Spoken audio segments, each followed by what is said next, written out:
देश का मूड क्या है।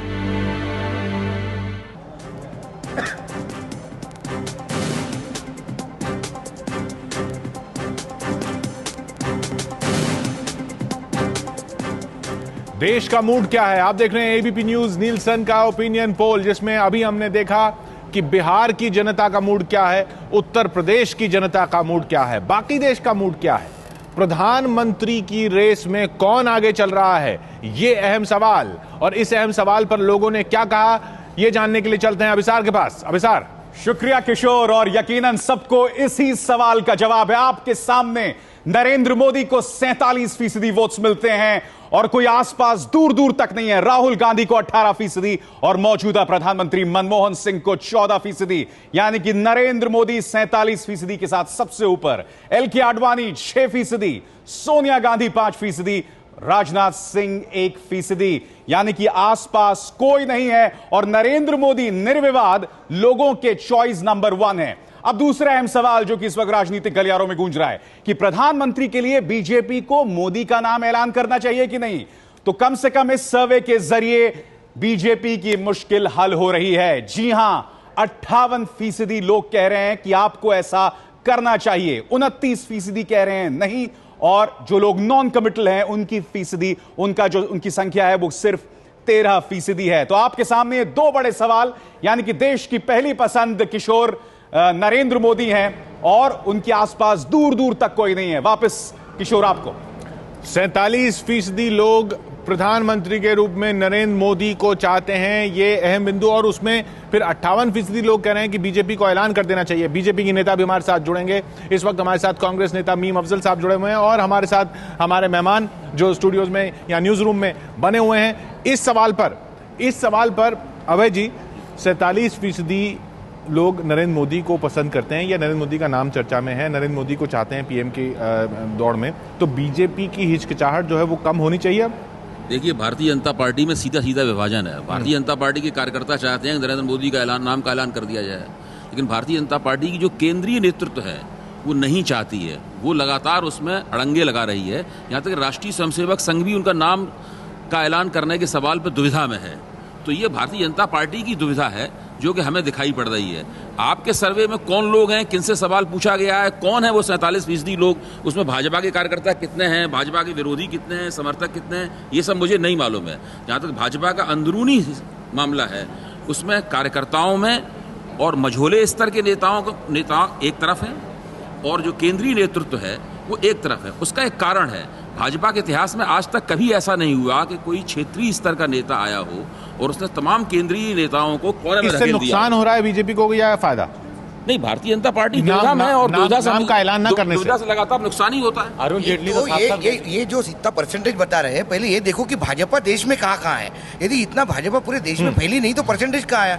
और अभी तो ये मोदी जी तो अपने पार्टी से लड़ रहे हैं, ये तो भाजपा, जैसा कि दुबे जी ने कहा, भाजपा और संघ दोनों इस बात पे हमारे साथ बाकी पार्टियों के नेता तैयार हैं। सीपीएम से मोहम्मद सलीम साहब हैं, जेडीयू से केसी त्यागी साहब हैं और कांग्रेस से मीम अफजल साहब हैं। बीजेपी के नेता के मेहमान का हम इंतजार कर रहे हैं। लेकिन मीम अफजल साहब, नरेंद्र मोदी 47% पे राहुल गांधी से बहुत आगे हैं। ये लगातार जो जिस भी सर्वे में बात होती है लगातार इस तरह का आंकड़ा सामने आता है। ये अब चिंता की बात है आपके लिए, क्योंकि चुनाव धीरे धीरे नजदीक आ रहे हैं। दूर दूर तक कांग्रेस पार्टी को इस किस्म के सर्वेस की कोई चिंता नहीं है। मैं आपको एक बात कहना नहीं, सर्वे की चिंता ना कीजिए, नरेंद्र मोदी की तो करें। हमने कभी नहीं, नरेंद्र मोदी की भी चिंता हमको नहीं है। क्यों? इसीलिए 15 रोज से नरेंद्र मोदी, चूंकि हम लोग बात ही नहीं करते उस पर, 15 रोज से किसी टेलीविजन चैनल पर नरेंद्र मोदी नजर नहीं आ रहे थे, इसलिए कि हम उनके इशू को लेकर के बात ही नहीं करना चाहते। हम बात करना चाहते हैं अपोजिशन की, भारतीय जनता पार्टी की, कांग्रेस पार्टी की। हमारे यहाँ शख्सियतों की लड़ाई नहीं है, हम उसमें बिलीव नहीं करते हैं। और मैं समझता हूं कि आपने आज उसकी शुरुआत की है। अभी 3 दिन के अंदर जो वंजारा को लेकर के और सीडीआई है, राहुल गांधी बनाम मोदी ना हो जाए, सर्वे किया हो तो पता लग जाएगा आपको। अफजल साहब, आप बात करना नहीं चाहते क्योंकि आप डरते हैं। क्या ये नहीं है कि आप डरते हैं नरेंद्र मोदी के नाम से राहुल गांधी? नहीं डरते हैं, हम बिल्कुल नहीं डरते हैं। हम असल में जो बहुत सारे लोग जिसे कहते हैं मीडिया हाइप, हम उस मीडिया हाइप के चुंगल में फंसना नहीं चाहते। हम सिर्फ ये चाहते हैं कि आप मुद्दों पर बात करें, शख्सियत पे बात ना करें। कुछ दिन पहले जब नरेंद्र मोदी का एक भाषण हुआ था तो आपकी पूरी कोर टीम बाहर आ गई थी, मुख्य प्रवक्ता से लेकर कई मंत्री तक बाहर आए थे और नरेंद्र मोदी के एक एक जो उन्होंने बात की थी उसकी काट पेश कर रहे थे, और अब आप अचानक कहते हैं मोदी की हम बात नहीं करना चाहते। देखिए 15 दिन हो गए, नरेंद्र मोदी कहीं किसी चैनल पर नहीं थे। ये वंजारा का टेप आया और उससे पहले सुबह को टीवी जो सीडी आई है, उसके बाद फिर आपको मौका मिला है कि नरेंद्र मोदी को आप फिर दोबारा से टेलीविजन पर लाएं। लेकिन मैं आपको एक बात कहना चाहता हूं कि एक सर्वे आप पूरा आवाम का कराने से, अभी सही हमारे वानखेड़े से हमारे जो वरिष्ठ पत्रकार हैं उन्होंने सही बात कही कि आपने कहाँ किया है? साउथ में कहीं नरेंद्र मोदी हैं? पूरे साउथ में कहीं भारतीय जनता पार्टी है? आपने सर्वे पूरे हिंदुस्तान में किया है या किसी चंद शहरों में कर करके आप ले आए हैं? मुझे नहीं मालूम है। लेकिन मैं एक बात कहना चाहता हूं, मैं आपके सर्वे को चैलेंज नहीं कर रहा हूं, लेकिन वो ये सवाल अपनी जगह बना हुआ है कि आपने सर्वे किन बुनियादों पर किया है, किन लोगों से किया है। भारतीय जनता पार्टी ये यकीनन शहरी लोग हैं, लेकिन 28 शहर हैं दिल्ली के और देश के, माफ कीजिएगा, देश के 28 शहर हैं जहां ये बात हुई है। लेकिन अफजल साहब, जो आप बात कह रहे हैं कि हम जिक्र नहीं करना चाहते नरेंद्र मोदी के नाम का, आप सुनिए मेरी बात जी। मैं ये कह रहा हूं कि अगर आप सर्वे शहरों का करके आए तो आप ये मत कहिए कि देश का मूड ये है। नहीं, हम लगातार कह रहे हैं, लगातार कह रहे हैं कि ये 28 शहरों के लोगों की बात है, लेकिन फिर भी चिंता की बात है ना। इन सभी ज्यादातर शहरों पर आपने कब्जा किया था, ज्यादातर शहरों पर आपने सीटें जीती थी, इसलिए चिंता की बात आपके लिए हो सकती है, हमारे लिए नहीं है। वो दिख रहा है साहब, नहीं, हमारे लिए कोई चिंता की बात नहीं है। हम इस तरह के सर्वे के ऊपर कोई चिंता नहीं करते। अरे नहीं अफजल साहब, यहाँ कंट्रोल रूम में रोज बैठकें होती है और लगातार आप लगे हुए हो कि नरेंद्र मोदी को काउंटर कैसा किया जाए। उनके जो नए उन्होंने जो इजाद किए हैं चुनाव प्रचार के लिए, जो चीजें उसका काउंटर करने का आप सोचते हैं। आप टेलीविजन चैनल पे बोलते हैं कि हमको मोदी का डर नहीं है। पूरा बीजेपी कांग्रेस जो है वो मोदी के डर के नीचे बिल्कुल इतना हवा बना हुआ है मोदी, क्योंकि उनको बाकी कुछ सूझ नहीं रहा मोदी को कैसा काउंटर करना। इसी पे आपका वॉर रूम काम कर रहा है। हवा नहीं है, आपको गलतफहमी है, कोई हवा नहीं है। हवा मीडिया का हाइप है, मीडिया ने हवा बना करके पेश करने की कोशिश की है। एक सेक्शन है मीडिया का जो नरेंद्र मोदी के ये आरोप तब भी लगता था जब उत्तर प्रदेश में राहुल गांधी सामने आए थे, तब भी लोग कह रहे थे कि राहुल गांधी में दम नहीं है, लेकिन मीडिया प्रोजेक्ट कर रहा है। अब वो तो मीडिया को तो जूते खाने ही होते हैं सब दूर से। देखिए, माफ कीजिएगा, अगर आप उस बात को भी सच मान लें अशोक जी, अगर उस बात को भी सच मान लें तो फिर उसके बाद क्या हुआ? हवा था? नहीं, आप कह रहे हैं कि जो राहुल गांधी का उत्तर प्रदेश में हाल हुआ वो नरेंद्र मोदी का देश में होगा, ये कह रहे हैं ना आप? मैं बिल्कुल नहीं कह रहा हूं, मैं ये नहीं कह रहा हूं। मैं सिर्फ ये बताना चाह रहा हूं कि मीडिया हाइप जो है वो कोई सही कोई फाइनल रिजल्ट नहीं दे सकता। नहीं, सलीम साहब मुस्कुरा रहे हैं आपकी इस बात पर। मोहम्मद सलीम साहब बहुत देर से हमारे साथ बने हुए हैं। आप ऐसी बात मेरे मुंह पर ना डालें। केसी त्यागी जी भी बने हुए हैं। लेकिन सलीम साहब, आपको क्या लगता है कि कांग्रेस नरेंद्र मोदी को इग्नोर करके भी, नरेंद्र मोदी को नजरअंदाज करके भी नरेंद्र मोदी को ही फायदा पहुंचा रही है? पहली बात यह है कि मी अफजल जी कह रहे हैं कि नरेंद्र मोदी के बारे में हमें चिंता नहीं है, तो मैं समझता हूं कि कांग्रेस को देश की चिंता नहीं है, न तो देश की जनता की चिंता है। और दूसरी बात यह है कि अभी कांग्रेस ये समझ रही है कि अगर भाई नरेंद्र मोदी जो है वो देश नहीं है, एजेंडा है ये, वो सब सुन लीजिए, आप सुन लीजिए अफजल साहब, ये कह रहे हैं कि चलो तुम्हारा एजेंडा हम कर देते हैं, इसलिए वो पेंशन बिल वगैरह जो भी रिफॉर्म की बात कर रहे हैं, जो वाशिंगटन की जो एजेंडा है, चाहे वो मोदी करे या राहुल करे, इसका कंपटीशन है। लेकिन ये आपका 47% जो है ये देश नहीं है, ये आईपीएल को लेके किए हैं, बीपीएल को लेके नहीं किए हैं। इंडियन पब्लिक का लीग है या भारतीय पब्लिक का लीग है। क्योंकि आप जिन शहरों की बात कर रहे हैं, आप इसे समझ लीजिए कि उनके अंदर भी एक तो ये अमेरिकन प्रेसिडेंट का चुनाव नहीं है, ये कोई व्यक्ति का चुनाव नहीं हो रहा है। दूसरी बात है कि पार्टियों का आज अपना कांग्रेस या बीजेपी दोनों का हालत खास्ता है। इसलिए उनके जो अलायंस पार्टनर्स हैं उनको जुगाड़ना पड़ेगा। कांग्रेस बीजेपी दोनों का स्थिति ऐसा है कि कोई उनको छूना नहीं चाह रहे हैं, और नरेंद्र मोदी के नाम के बाद तो जो थे भी वो भी बाहर निकल रहे हैं। अभी केसी त्यागी देखिए यहाँ पे हैं जेडीयू के। तो इसलिए चुनाव जो होगा, वोट जो होगा, वो कहां से आएगा? वो टेलीविजन से भी नहीं आएगा और आपके ओपिनियन पोल से भी नहीं आएगा। त्यागी साहब मुस्कुरा रहे हैं, शहर के आईपीएल से भी नहीं आएगा। ये चीयर लीडर लोगों का काम है। चीयर लीडर चाहे देश के स्टूडियो से आए चाहे विदेश से आए, लेकिन वो खेल नहीं है, वो खिलाड़ी भी नहीं है, वो चीयर लीडर भाड़े में मिलता है। आज कॉर्पोरेट इंडिया ये भाड़े में चीयर लीडर को उतारा है कि चलो नरेंद्र मोदी के लिए थोड़ा नाचा गाना हो जाए। त्यागी साहब, क्या आप मानते हैं कि नरेंद्र मोदी के जितने भी समर्थक हैं उनकी हैसियत सिर्फ चीयर लीडर की है? हेलो, देखिए, भारतीय जनता पार्टी के कुछ हमारे नेता साथी इस चुनाव को व्यक्तियों का चुनाव बनाना चाहते हैं। और आडवाणी जी ने भी एक बार कहा था, कल अरुण जेटली साहब ने कहा है कि जैसे प्रेसिडेंशियल फॉर्म ऑफ गवर्नमेंट होती है उसी तर्ज पर हम चाहते हैं कि देश का चुनाव हो। तो ये एक बहुत खतरनाक फिनोमेना इसलिए है कि जो राज्यों का नेतृत्व है वो वहां की जमीन और माटी से उभर करके आया है, चाहे राज्य में नीतीश कुमार हो, चाहे मुलायम सिंह हो, चाहे मायावती हो, चाहे चंद्रबाबू नायडू हो, चाहे ममता बनर्जी हो, चाहे ज्योति बाबू रहे हैं वो हो, चाहे नवीन पटनायक हो, चाहे नरेंद्र मोदी, राज्यों की जो अस्मिता के सवाल उठा करके, और वहां की चाहे नरेंद्र मोदी हो, चाहे शिवराज सिंह चौहान हो, चाहे रमन सिंह जी हो, ये चाहे वसुंधरा राजे सिंधिया भी हो, लेकिन उसके भाजपा के पाले में, इसलिए मैंने उनका जिक्र नहीं किया, मैं उनको भी अंडर एस्टिमेट नहीं कर रहा हूं। लेकिन जो राज्यों का नेतृत्व है, जो सब नेशनलिज्म है, वो देश के नेशनलिज्म से उसका कोई अंतर्विरोध नहीं है। अब जब मोदी जी लड़ेंगे गुजरात में तो जाहिर है वो आगे रहेंगे, लेकिन जिस दिन मोदी जी आएंगे तमिलनाडु में वो कहीं नहीं रहेंगे। जिस दिन वो केरला में आएंगे लेफ्ट फ्रंट और यूनाइटेड फ्रंट के बीच में लड़ाई होगी। जब वहां जाएंगे तो ममता और लेफ्ट होगी। जब उड़ीसा में जाएंगे कांग्रेस और नवीन पटनायक होंगे। जब हमारे यहाँ आएंगे तो वो भी होंगे, हम भी होंगे, लालू का कुशासन भी होगा। हमारे साथ वरिष्ठ पत्रकार शिखा जी हैं यहाँ पर। शिखा जी, आप सहमत हैं किसी त्यागी जी की बात से कि नरेंद्र मोदी राज्य से बाहर जाके उनकी वो अहमियत नहीं होगी या उतनी उनकी लोकप्रियता नहीं होगी जितनी गुजरात में? जी हाँ, मुझे भी लगता है कि लोकप्रियता और चुनाव जीतना दोनों अलग अलग बातें हैं। अगर लोकप्रियता नहीं जो भी है, मतलब अगर उनके इश्यूज लोकप्रियता और चुनाव जीतना दोनों अलग अलग बातें हैं, क्योंकि बीजेपी के का इंफ्रास्ट्रक्चर ही नहीं है। कई राज्यों में अभी चुनाव हारे हैं वो, हिमाचल, उत्तराखंड, कर्नाटका में रिसेंटली। तो उसको इस लोकप्रियता को वोट में कन्वर्ट करने की उनके पास मशीनरी नहीं है।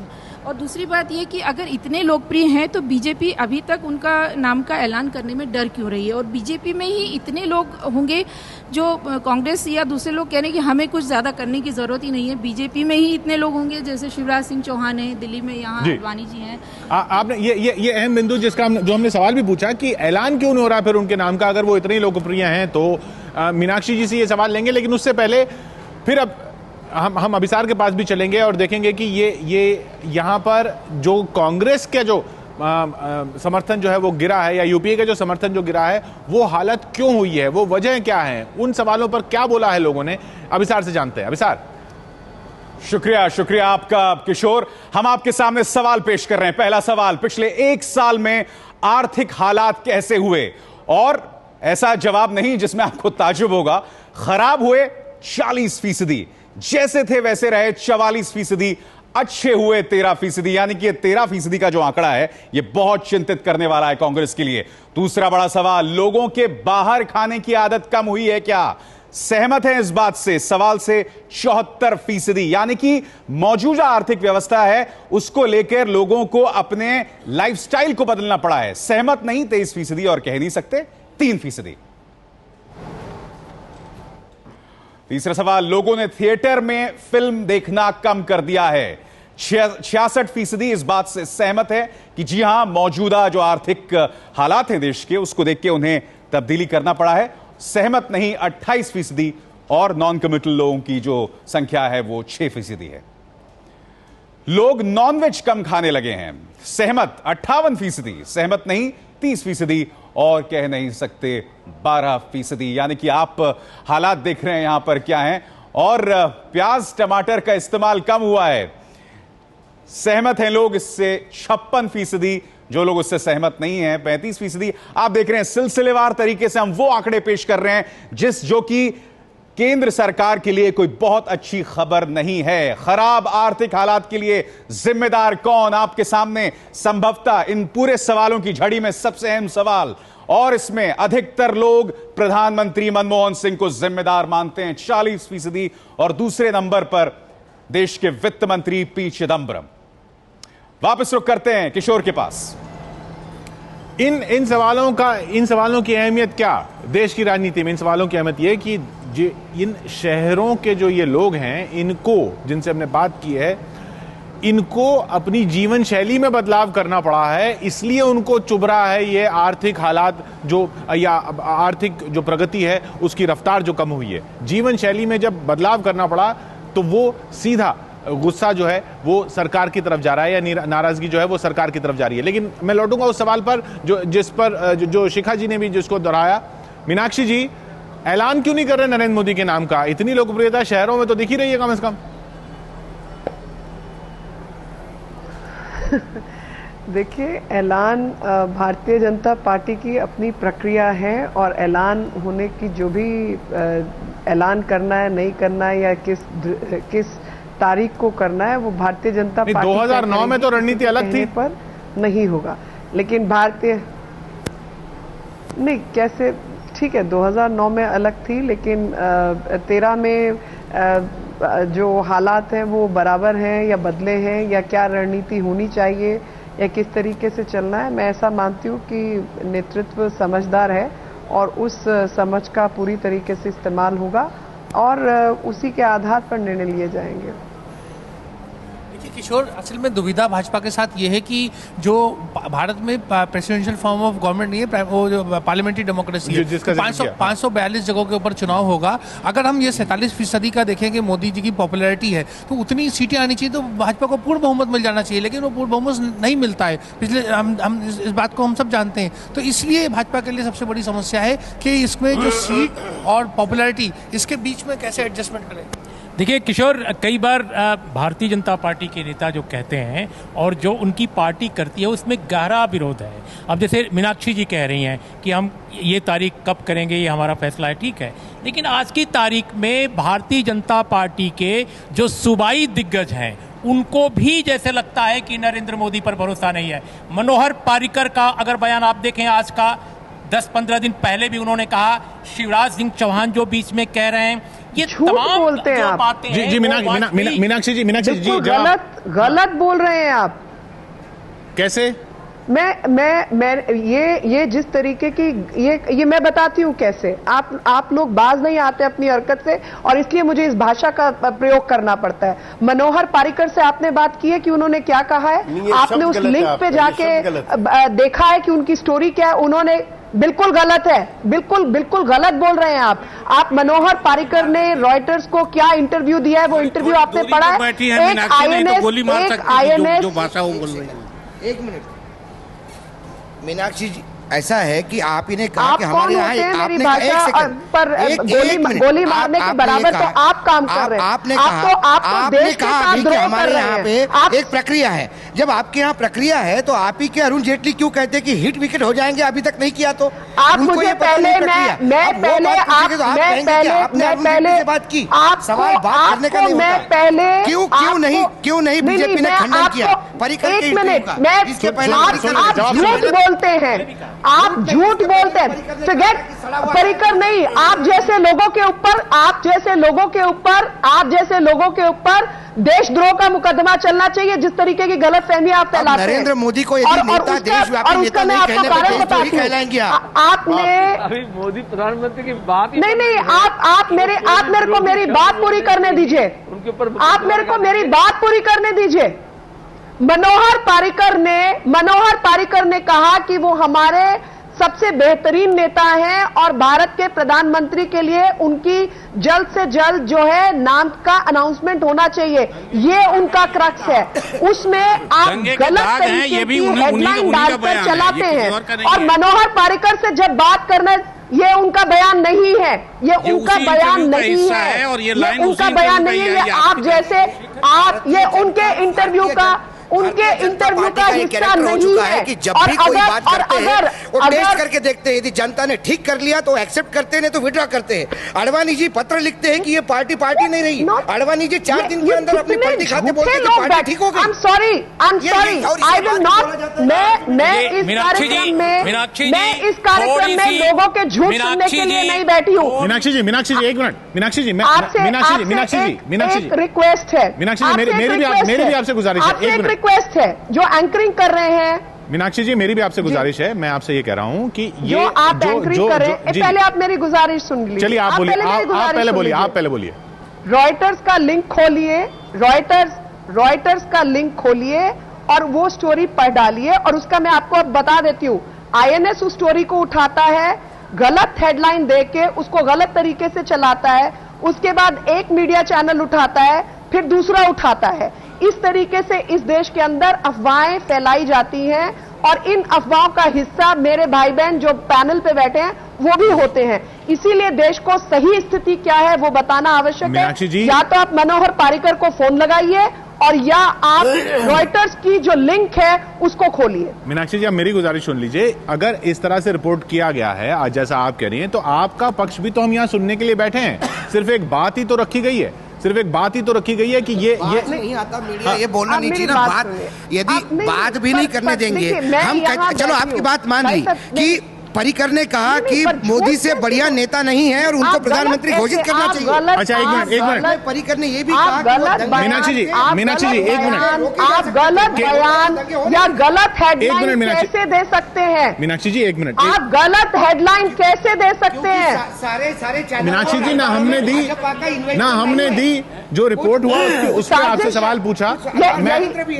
नहीं आपको अगर लगता है कि गलत नहीं आपको बिल्कुल लग सकता है, आपको बिल्कुल लग सकता है, आपको बिल्कुल लग सकता है कि तोड़ मरोड़ के कोई चीज रिपोर्ट किया गया हो। एबीपी को नहीं कह रही, मैं समझ रहा हूँ आप एबीपी को नहीं कह रहे हैं। त्यागी जी कुछ कहना चाह रहे हैं? त्यागी जी नहीं कह रही, त्यागी जी मैं जो पैनल पे बैठे हैं उन लोगों को कह रही हूँ। त्यागी जी आप क्या, और वो लोग ऐसे हैं जो कि शायद लिंक खोल के आगे स्टोरी भी नहीं पढ़ते। ऐसा नहीं पढ़ने का काम सिर्फ भारतीय जनता पार्टी। ऐसा मीनाक्षी जी त्यागी जी की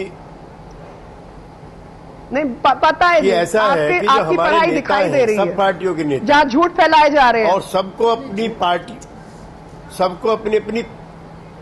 अपनी पार्टी के नेता अच्छे लगते हैं, लेकिन हम इन नेताओं को बाइबिल और गीता ना माने कि इनके बारे में ना चर्चा हो सकती है, ना इनकी आलोचना हो सकती है, ना इनके वक्तव्यों पर चर्चा हो सकती है। तो ये पॉलिटिकल लीडर हैं, ये इंसान हैं, ये बयान भी गलत दे सकते हैं, अच्छे भी दे सकते हैं, कुछ अच्छे काम भी करेंगे, कुछ गलत काम भी करेंगे। आपने मीनाक्षी जी ऐसा कर दिया मोदी जी के बारे में जो किसी पार्टी ने नहीं किया कि उनको जो छुएगा वो बिल्कुल बिजली का नंगा तार है, एकदम जल के राख हो जाएगा। ऐसा नहीं होता है। नहीं छोटा सा ब्रेक ले रहे हैं मीनाक्षी जी, क्योंकि एक अहम सवाल पर तो हमने अभी आना है कि अभी वोट हो गए, अभी चुनाव हो गए, तो कौन जीतेगा उस सवाल के साथ लौट रहे हैं।